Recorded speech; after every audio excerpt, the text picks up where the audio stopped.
Donc, 3 frères se partagent 36 bonbons.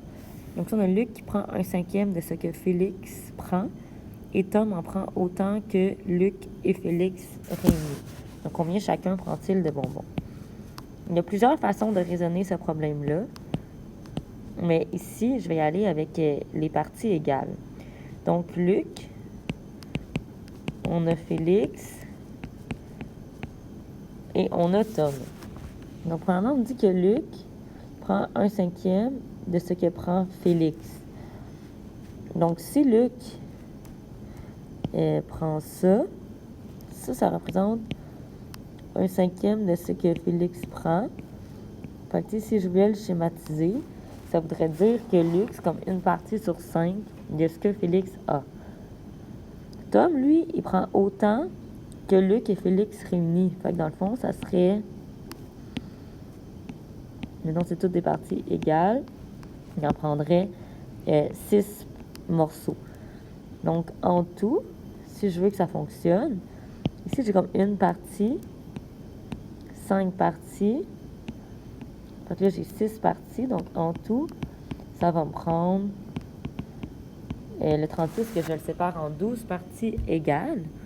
Je vais en donner une à Luc, 5 à Félix, puis je vais en donner 6 à Tom. Ça, c'est une façon de raisonner. Il y en a aussi qui vont se dire que, disons, Tom, il prend autant que Félix et Luc réunis. Donc, il va falloir le couper en deux.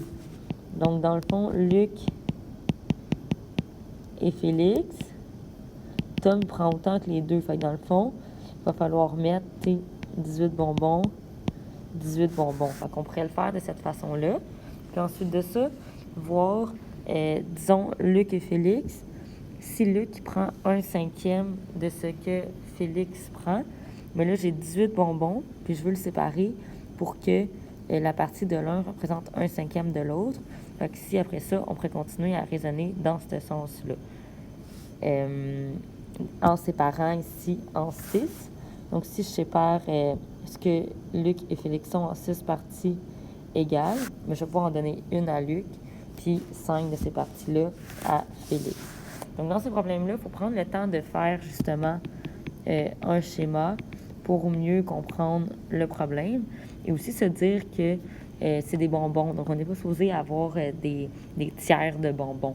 Donc, les bonbons, on les laisse complets. Puis si on les séparait, on vous le dirait dans le problème. Donc, bonne chance pour la suite.